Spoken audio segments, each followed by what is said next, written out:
Good morning, everybody. Broke Boy Tactical. It is 4:12:08 a.m. on October 18th, 2022.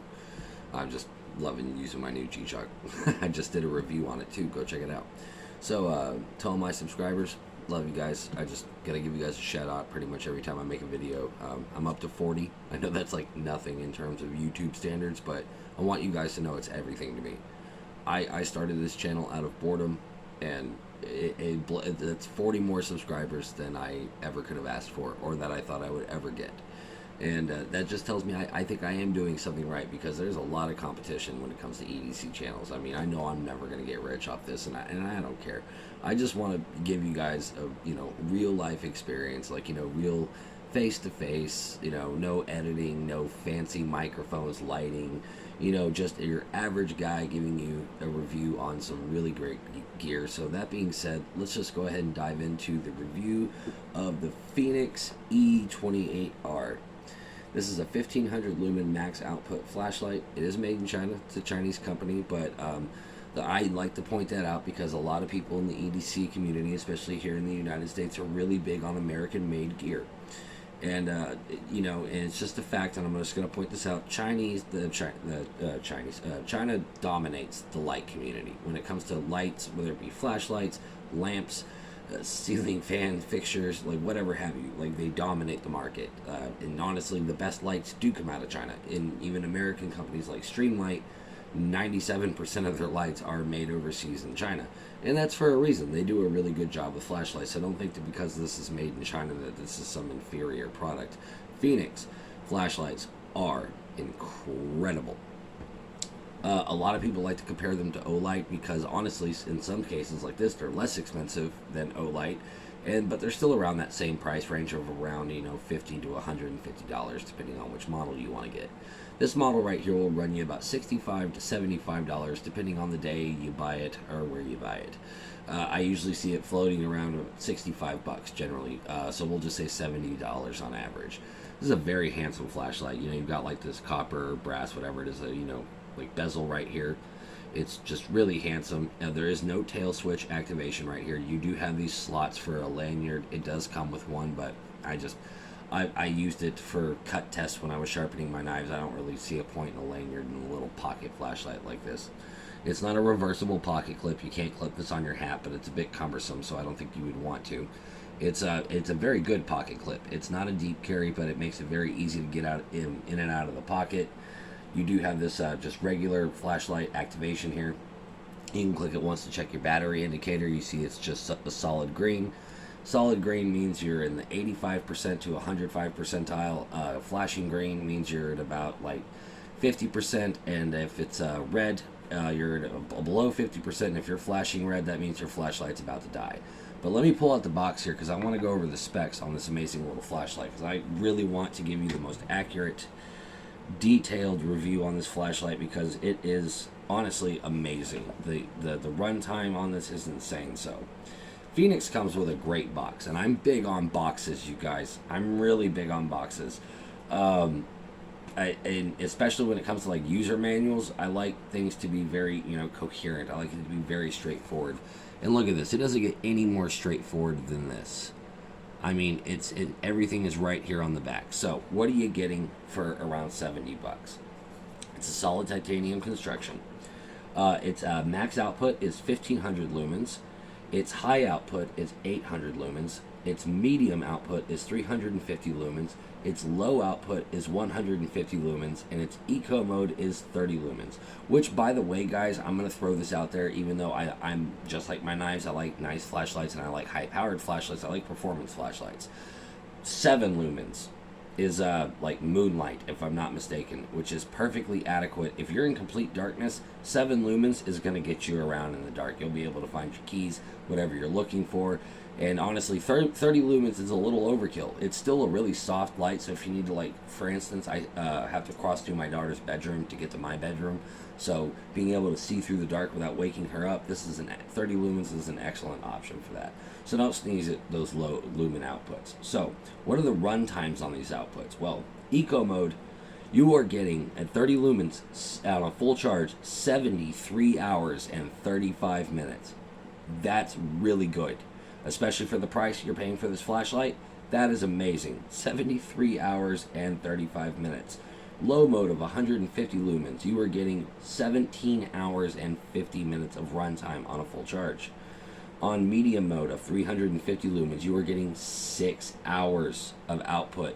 That is insane for that high of an output. 350 lumens is by no means super duper duper duper bright, but for EDC, even just walking around in the dark, that's overkill. I mean, that's borderline search and rescue light. I mean, it's still on the low end, but I mean, 6 hours of runtime on a little bitty pocket flashlight like this, that's really good. So, high mode of 800 lumens, you're getting 2 hours and 30 minutes of runtime. And I'm going to say this, guys, the 800 lumen mode, it does not get hot. It gets slightly above room temperature. Like, right now, this is cool to the touch. It just won't be cool to the touch anymore. It's by no means hot or even warm at 800 lumens, and it does. I've tested it 2.5 hours, bam, on the money. It dropped down a little bit, but I mean, these run times are extremely accurate. This is where it gets crazy. 800 lumens is 2 hours and 30 minutes, right? Turbo mode, runtime 2 hours and 5 minutes. All right, now there's an asterisk next to this, okay? It will get hot.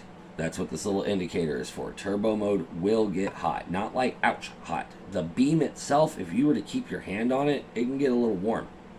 I'm not sure if it'll start a fire or anything like that. Maybe in your pocket if you have some loose lint. Yeah, be careful of that. 1500 lumens is no joke. But 2 hours and 5 minutes of runtime before it'll dim down is crazy. But what's really cool about this flashlight is it has like this self-regulating heat system.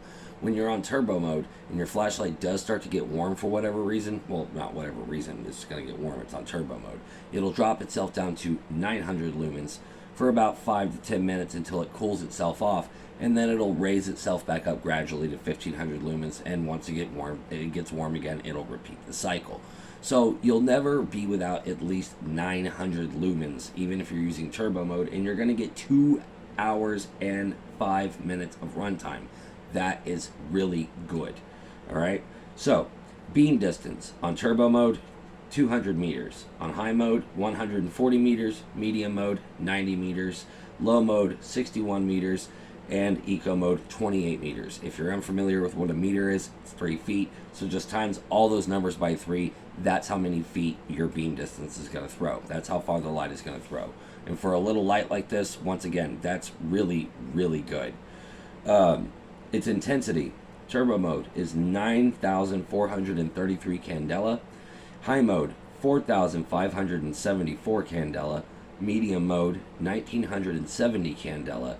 Low mode, 894 candela. Eco mode, 189 candela. It has an impact resistance of 1 meter, meaning you can drop this on like concrete from 3 feet, and you're pretty much risk-free of damaging this. That's where they feel comfortable saying you shouldn't be having any problems. Can this survive a fall of a greater height? Of course. They're just not willing to guarantee it. So I appreciate their candor. I appreciate that honesty. When I saw that, I was like, so basically if this thing falls out of my pocket, I'm fucked. But no, I emailed them and I even asked them, and they were like, no, that's just where we guarantee nothing should happen to it. You may mar up the finish, but the flashlight itself and its internals should be 100% fine, even if it falls on something hard like concrete from 3 feet. It's submersible, 1P68.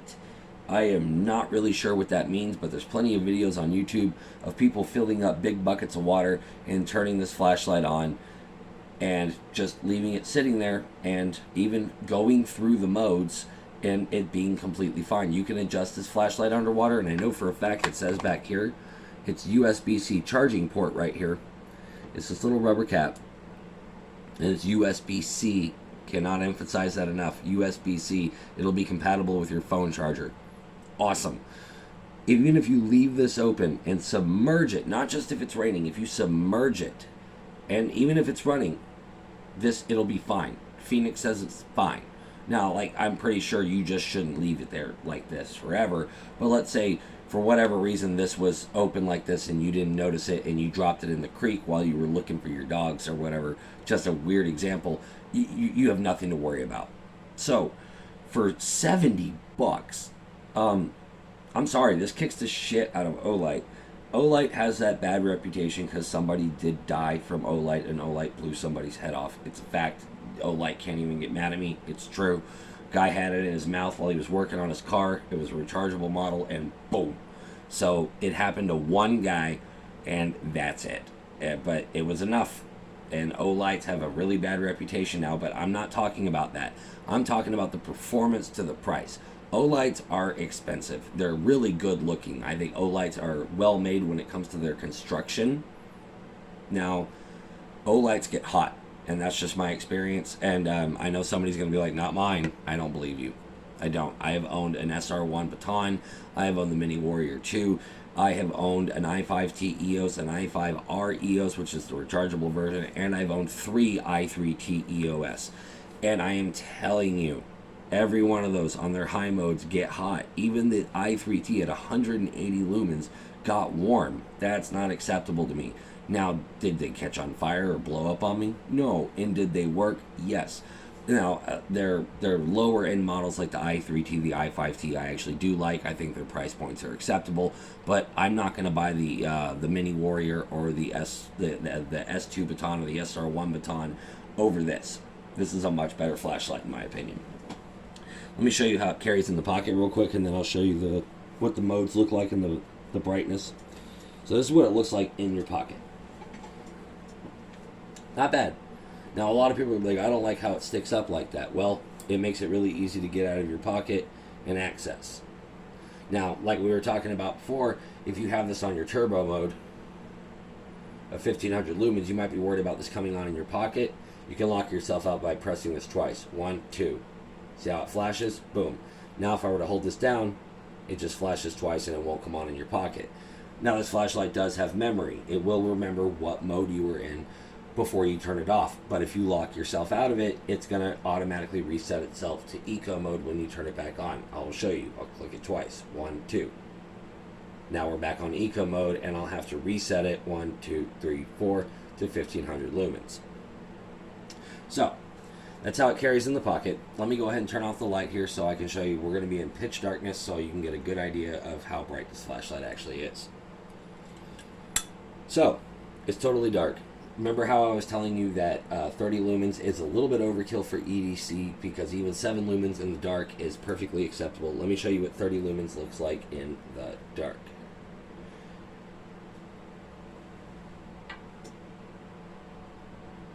You see what I mean about being perfectly adequate? Nothing wrong with this. You can find whatever you need to find with 30 lumens, and it's still soft enough where if you needed to creep through a room, you could point it up towards the ceiling so it's not in anybody's face, and you can definitely see what's going on around you.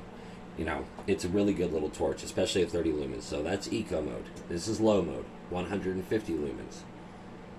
Very bright. And you get insane runtime out of these modes, remember that. And this is medium mode, 300, let me see here. 350 lumens, not 300. Boom. Very bright. And if you point it up towards the ceiling, like I said, torches, nobody thinks of this. You don't have to point this around the room like this to see what you're doing. Point it up at the ceiling, and look at this. Boom. It just lights up the room like daylight. So that's 350 lumens. Now we're going to go to 800 lumens. Night into day. I mean, this is insanely bright. Warning. Very bright. And you get, and what I love about it, you get 2.5 hours out of this mode. And like I said, this isn't even getting warm. The beam is warm, very warm actually. But the flashlight itself, very cool. Now, turbo mode. 1500 lumens. This thing is a laser beam now. Very hot beam. And you see how, like I said, if I point it up at the ceiling, it's like night into day. I mean, it's ridiculous. Way overkill. Now, like I said, now the flashlight's getting a little bit warm. I'm going to go ahead and drop it back down to 30 lumens, and I'm going to turn it off. Now, while we're still in the dark, no matter what mode you're in, even if it's off, if you hold down the light, if you just hold down the button, you get strobe. And it will automatically go to 1500 lumens strobe. Now, I can't emphasize that enough. 1500 lumens strobe. I mean, I know that strobes are kind of gimmicky, But they do have some tactical application. And most strobes, the reason why they're gimmicky is because they usually use the low modes for strobe. Look at this strobe.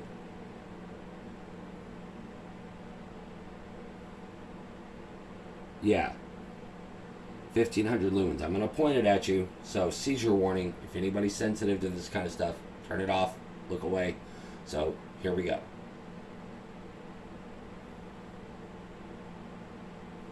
This really uneven beam. Not disorienting to me at all. I can see just fine. I can move around, but it's going to be very disorienting for you. And when you turn it off, like I said, it has memory. Just hold it down again for a minute, and it goes right back to the mode you were in. And no matter what mode you're in, even if it's on, just hold it down. Boom, 1500. Low mode, hold it down, 1500. And it has memory. We're still, you see what I mean? It's a really awesome little light. For 70 bucks, just look at this. Absolutely wonderful. Cannot recommend it enough. USB-C rechargeable. Really nice aluminum construction. Great pocket clip.